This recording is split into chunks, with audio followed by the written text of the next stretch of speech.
Thank you. Tell us.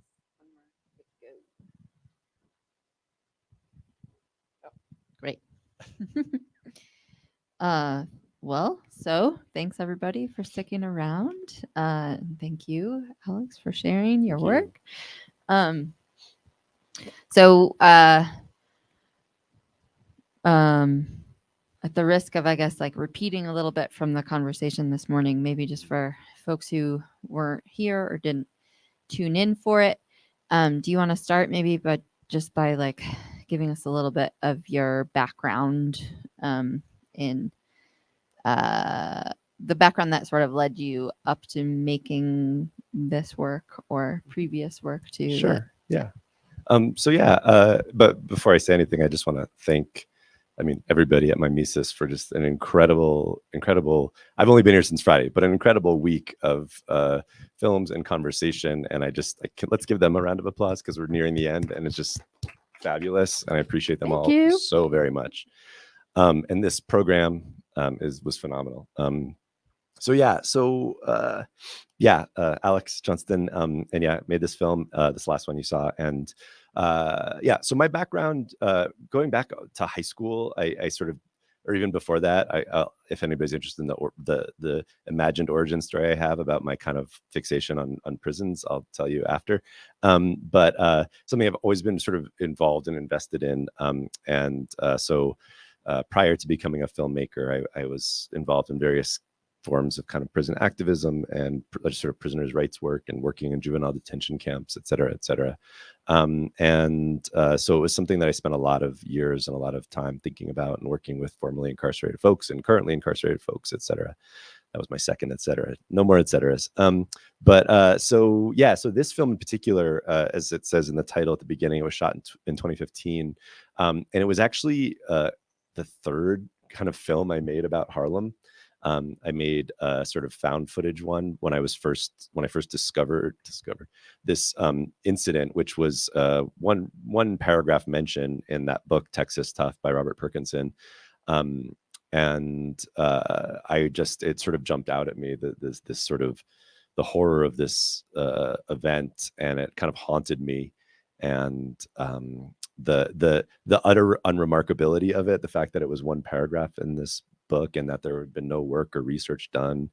And so I made this sort of found footage one. Then I did a first round of research and shooting just by myself, I guess that prior summer, and then made a film that was a kind of about like historiographic work. And it was like, I narrated it, and it was about the absence in the archive, and it was about the non-existence of a narrative or a story or an inclusion of these men and their names and knowing their names.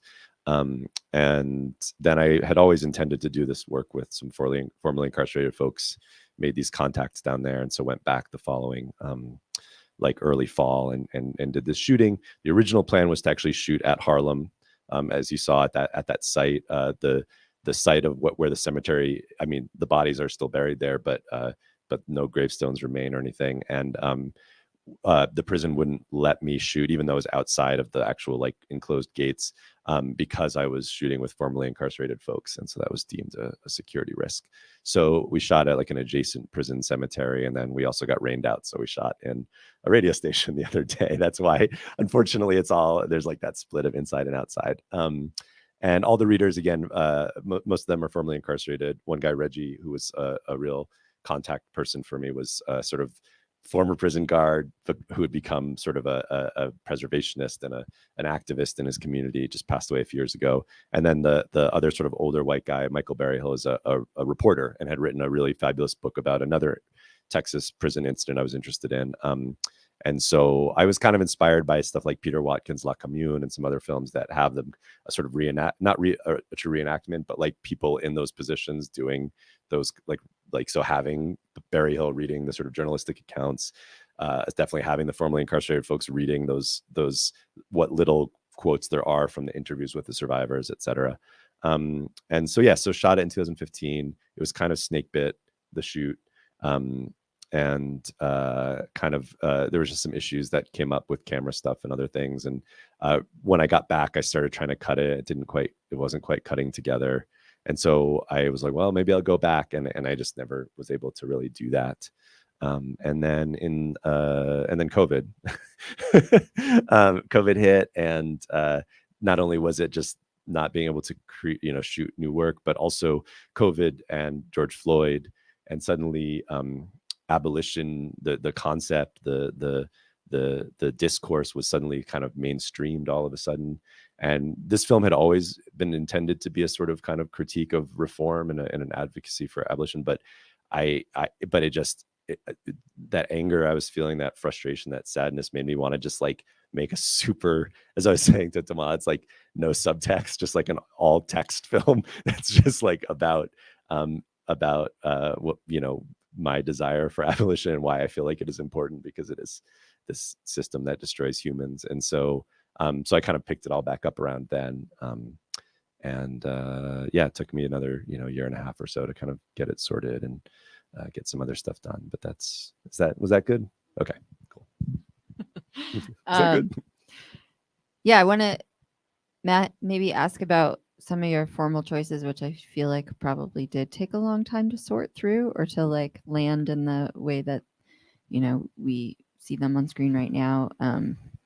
Like repetition, for instance, feels like a, structural thread that is important. And then also, I assume, like reflective of experiences being repeated. But maybe if you want to talk about repetition and how you're using it, and any other sort of like structural posts that you've put through there for yourself, because it's so dense and there's so much text. There's the interviews. There's like these sort of more aestheticized or stylized uses of dates and text and archival stuff, and just maybe just talking about how you sort of formally organized everything. I'll say first, this is like my first time seeing it on a big screen. And so the jury's still out on a lot of my aesthetic decisions, but the personal jury, I should say, like this desire to, like, I was messing around with colors and like the abolish reform, that like was like a weird mess up. And then I was like, oh, I like these bold colors. And I just was like, I want, this is such a somber fucking movie. And so it was just like, maybe in the places where I'm sort of asserting something, we will have bold colors, or asserting like an imagined better future.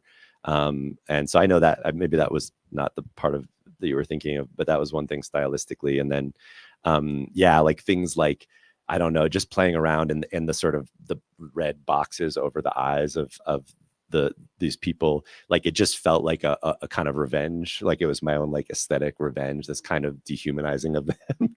And I don't know, it just felt like an act of aggression that I could sort of enact formally against these people who did terrible things in their lives. I get it, it's part of the system and all that, but and then, the density of it, I don't know. I mean, I like that, playing with the different ways people say things and speak things. And probably if I had been a more dedicated filmmaker, I would have gotten even more kind of interesting and freaky with it. But I still like that kind of layering and that repetition, and the repetition of the names. And then, like the element that really came out in the sort of revisitation of the footage was the like explicit like timeline or sediment, and that sort of that as this motif that runs through, and that kind of also breaks up the film. It doesn't really give it quite a chronology, because the chronology is out of order, but that it is this kind of counterpoint to the like pretty riveting testimony and folks speaking about their lived experiences. And I was really inspired a lot by like a couple people I've been talking about this week. One, actually, I didn't quite know if it was worth citing it, but the time does not pass, it accumulates. That's a quote from a book called Spectres of the Atlantic by Ian Balcom. And so thinking about like Jameson's idea of history as sediment, and so like thinking about these geologically, and so I think that denseness, it just kind of had to be, because once I decided on this kind of path, it was like that it wasn't just about 1913, and that it was explicitly not just about 1913, then it was necessarily dense, right? Like, because I'm like, okay, now I'm trying to do like 100 years of Texas prison history, or at least nodding to it. And so so I think that some of that density emerges out of a need to do a kind of long durée film that's still only like intended to be 20 minutes, but is 26 or 27 minutes. Yeah. Yeah, that's interesting. I was thinking about that too. The wondering if you had to sort of fight against an impulse to be chronological or to organize chronologically, because I do find it interesting that you're not doing that. And even like when you put the word survivor up on screen and like you have the first couple letters appear and then the last couple letters and then like fill in the center, like I feel like it's this motif that is interesting throughout, and I'm wondering. Yeah, and I think, well, on one level, I think it came out of the editing process as sort of associative process, starting like Danny's first sort of about being in the 1980s, and the way he's like, it was a little bit different, but it wasn't ever. So it was like partly they just kind of the materials ended up leading me out of order in a way. It wouldn't have made sense to start with 1865 and finding places where I could give a reason why we're talking about 1865, as in like Reggie talking about it felt like a plantation, but I wouldn't have started with Reggie because Reggie wasn't a prisoner. Like, so there's all these different forces in it. But I do think the non-chronology and the thing you're talking about is also reflecting my sort of interest but like conviction that it is both important to see accumulation and sort of like Benjaminian like constellations of history, but also to not neglect specificity or difference in the past. And so just saying it's like that, it's just kind of like chronology is maybe not the best way to understand our relationship between like our relationship to our current moment, or the relationship of the current moment to these past moments. Does that make sense?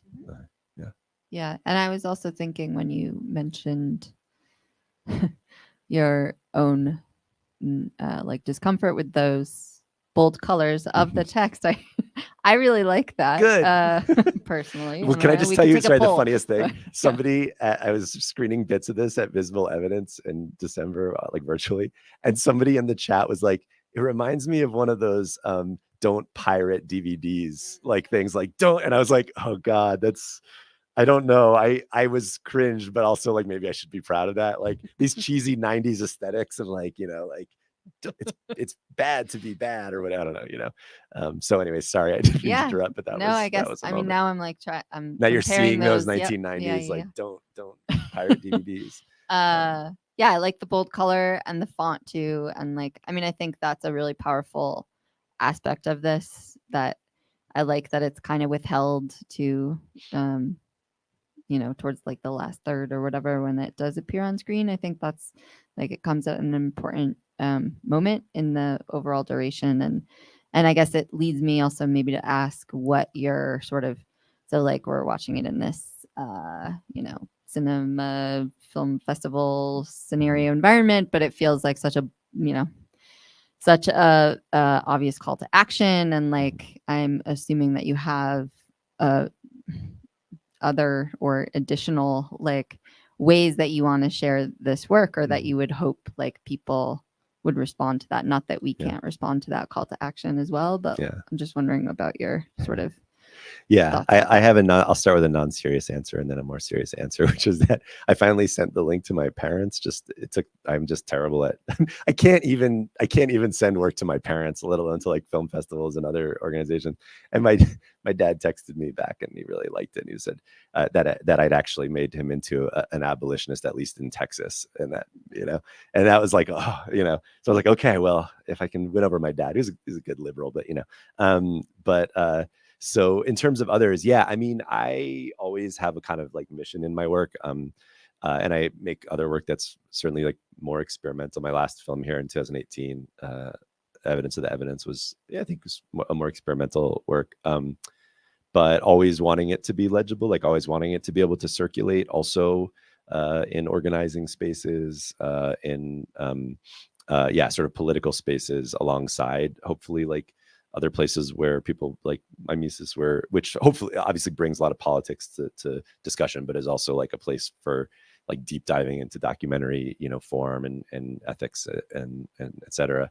So I am terrible at figuring out rollouts. Like I aspire to do some of that. And I'm still just kind of figuring that out. And I've had a sort of torturous like relationship with this film. So it's also, I think I haven't been as assertive as I should have been, because I've had some qualms about like it about making it and how it was made, and nothing too drastic, but but I would love for it to be, yes, in organizing spaces, and in spaces where I guess people like my dad are, like people who are deeply sort of compassionate people, who still don't, who can't get past the like, well, I don't know, what's the alternative then, and not that I'm suggesting any alternatives here, but like just wanting to assert that that this needs to stop now, that just it's just destroying humans, and that's what it does. And so so we can figure it out, but we need to just stop,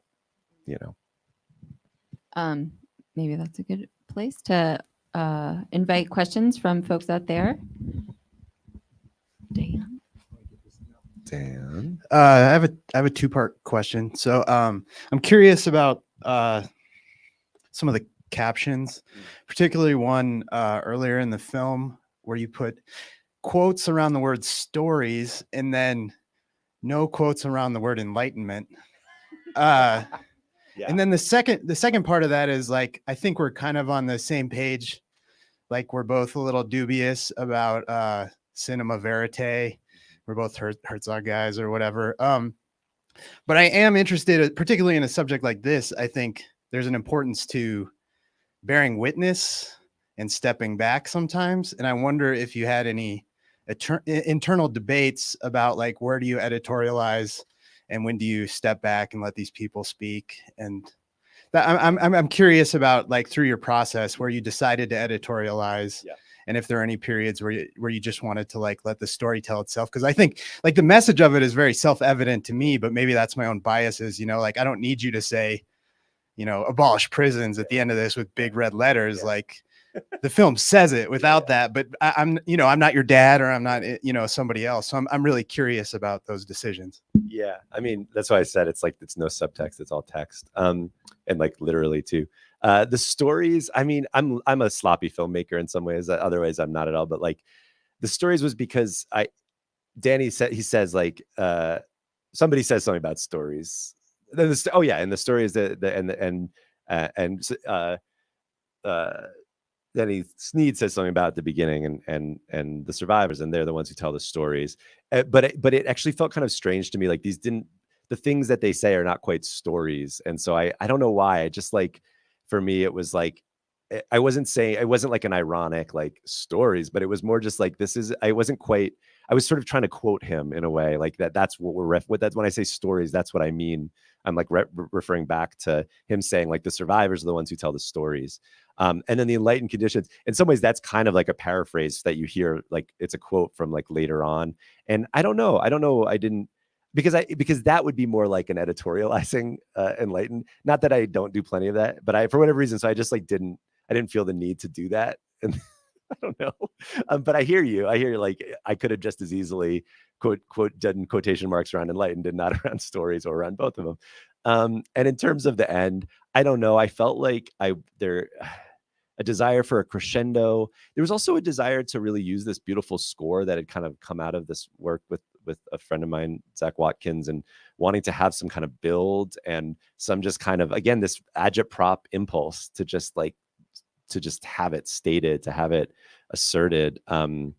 And yeah, I mean, it's not subtle. Like it's not subtle filmmaking, or, I very much admire, and I make films sometimes that are like leave space for viewers to like think, to like develop their own thoughts on things. In this film, I think I was just so fucking angry and sad, and just so I just like had this, but also those colors, like it's meant to be also a kind of a call to, it's supposed to be a call to action. And like, so like the bold colors, like that whole sort of thing, the overuse of exclamation points, which is a problem I have, was just like, I don't know. So I think it was also like meant to be a moment of like uplift or action. And so that's why I have it in there. But as you say, obviously it's pretty clear throughout what what I'm pushing for. So I don't know. Did that sort of answer a little bit? Yeah. Yeah.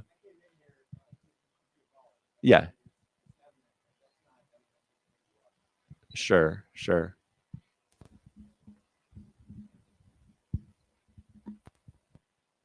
Other questions?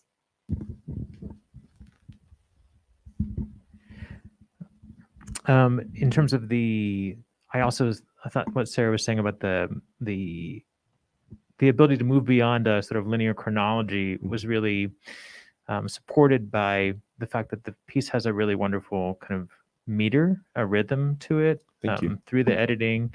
And that was produced in a lot of different ways, but I think music did have a real sort of value in that too. So can you talk a little bit about the collaboration with the composer? Do you have the music first, or do you, how did that work? Yeah, I mean, I'm again watching it now. I'm still a little torn. Like the music is very heavy-handed for me in some level, but it's also beautiful, and it also, it's I think it comes up to the line of sentiment, like sentimental, but I hope there's enough dissonance within it. Like, and I think there is. Zach Watkins, he's actually a Black experimental composer from Texas, who we had sort of met up years ago in the Bay and had identified each other as people who, wanted to collaborate with. And so kind of pretty far along in the process, I reached out to him and was like, are you still interested in collaborating? And he also is a sound engineer. And so is like part of a collective that has a studio in Oakland. And so I'd like sent him an earlier cut, and he was doing a recording with this like avant-garde like trio. And so they did like a live, like he'd never really scored anything. This was his first like really like real score.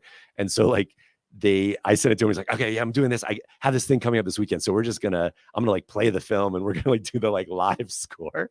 And he did this thing and he sent it to me, and it was like amazing, but it was like in his mind, the music would just like run through the whole film. And I was like, Zach, I love you, but like, I can't work that way. Like, and so we like took fragments of it. So like the drums and like certain aspects and motifs, and I zeroed in on those, and we're like, this is something. And then I went down there for a weekend, and he got a violinist, and then I had a friend who's a cellist, and she came just the last night and added stuff.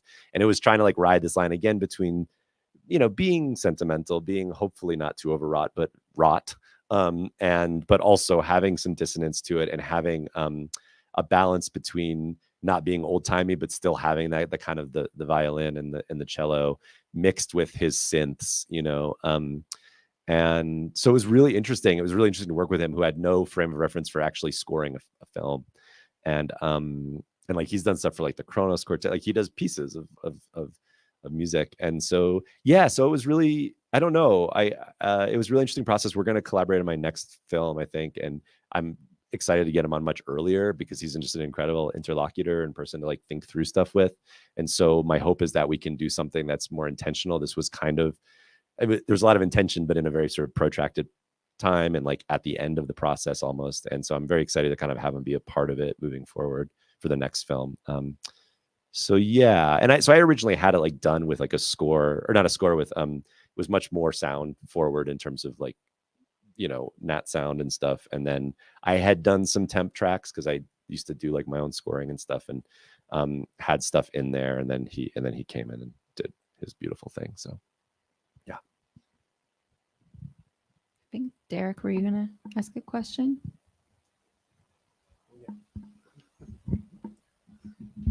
I saw a hand. I think the visible evidence connection to the you wouldn't steal a DVD commercials is interesting, because it's I can't, like, something about the formal qualities of your film put me in mind of those like the kinds of like producers of carceral logic and popular media, like Rescue 911 and America's Most Wanted and Unsolved Mysteries, and all of these kinds of like shows. I mean, I'm not comparing your work to the formal, but something about that kind of like evoked that, and I was thinking about this as a kind of like as like a flip side of that carceral kind of pop culture, is like an anti-carceral pop culture.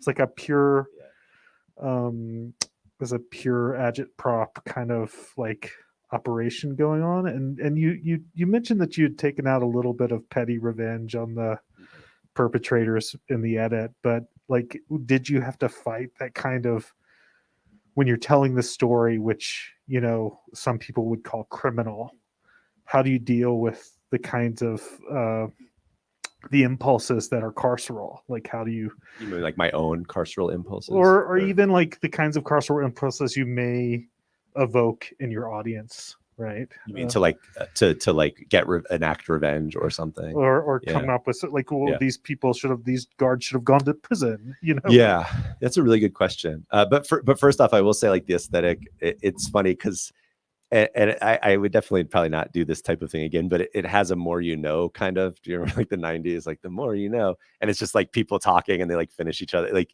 it definitely like is right up against that. And also that's like a terrible like corporate thing now, right? For like for some like, you know, drug or whatever, they're like, you know, I did this, I did, you know, and so I don't know like how I don't know, I definitely wouldn't make this film this way again, but so I see that, but I appreciate that you got to a place where you were able to invert it and say like, no, but you're doing it like opposite. But it raises a really interesting question, which I've been really grappling with. And actually at Visible Evidence was part of a workshop that I organized with some like Brett Story and some other folks who are kind of abolitionist filmmakers. But a lot of it was circulating around like, what does it mean to have an aesthetics of abolition or a form that, you know, beyond the politics of it, like what does it mean to be an abolitionist filmmaker, or, you know, and I think that's like, I don't have anything conclusive on that, but it's like a question I might be asking for the rest of my life. I don't know. And so it is interesting to hear you identify the form that way. And I don't think this necessarily achieves it, because I think it was shot at a time where those questions hadn't like gotten articulated in my mind yet, where I was really responding to it, but I kind of did the best I could with the existing materials I'd shot.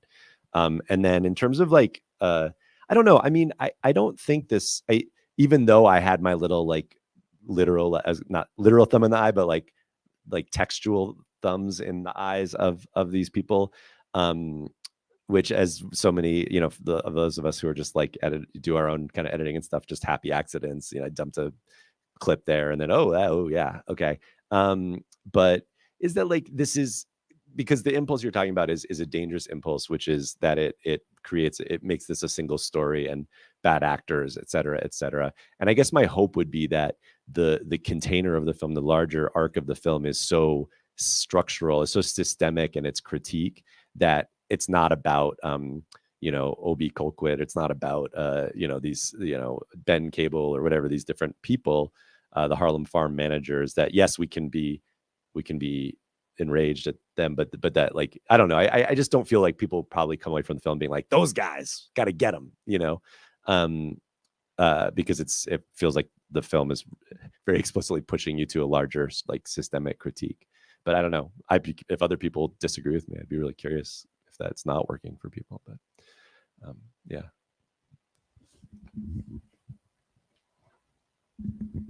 I mean, good segue, I guess. I mean, I'm come from complete ignorance as far as like abolition goes. So my question was, why did you focus so much on something that happened in 1913 as opposed to some of the stories that happened in 1980 or the COVID? Or are you thinking that might be a future project? Yeah, I mean, yeah. So this film is a sort of endpoint, but it was like a diptych of, this is the most pretentious nonsense, so I apologize. But like, being a grad student, I was in a PhD program, and I was doing, part of my dissertation was like, I was doing visual chapters. And so there was like a historiographic like container that was going around these, which was, I was very interested in like what it would mean to make a film about a historical event with like a thick, full archive that's been over narrativized, like over determined. And then what does it mean to like create a historical encounter with an event that has like no archival trace, or a very slim archival trace, and it has doesn't conform to a narrative. You know, this incident, the reason we don't know about it is because nothing changed, right? It was a blip amongst many other blips of horrific violence against Black bodies at this period. And so in that sense, this other film, which they're very different films, but this like other film was about Attica prison uprising, which is a very like over-determined, over-narrativized event. And then this was this one that had no trace. And so it was like, well, what does that mean? And so, as I said, like it was the really explicit tacking on, the longer durée came like later. It came in the last couple of years. And so it came out of that desire. But one thing that I do think makes me feel like a little bit more comfortable with some of my reservations I have in terms of sort of extracting these the testimonies and the narratives from the folks who are there, because I don't want them to just be reduced to their suffering, which is like why you have these closing credits. But was that I like that they are recounting a thing that is not there. Like they're recounting a deeper history, and so that they're not in the film just to give testimony. And so in a sense, if I had focused on something in the 80s or something that was specifically of their moment and experience, then I would be even more in danger of like reducing them to their suffering or to their sort of trauma or their experiences. Whereas actually most of the film is not centering their specific experience. It's centering this event. And I also like it because it's so horrible what happened, and yet it came out of this moment of reform. Like it was like this explicit, we're going to be more the humane alternative to the bullwhip and the bat, the enlightened conditions of this age, so you just hear it's like the same things that they're saying at these moments of reform. And so I think that was it. Last thing I'll say is it's sometimes easier, especially as a white filmmaker coming into these spaces, to have films that look backwards in a different way. I think that can help somewhat with the things that we're all grappling with as white film. I've never been to prison, spent a lot of time involved, but like, working in that space, then there's something about working in the past that also like allows a little bit more like movement through that work. I don't know, but yeah.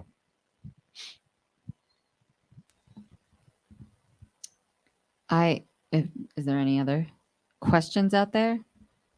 I'm just curious, Alex, if you could speak a little bit about the survivors in your film and the people who gave voice and lent their stories to your film.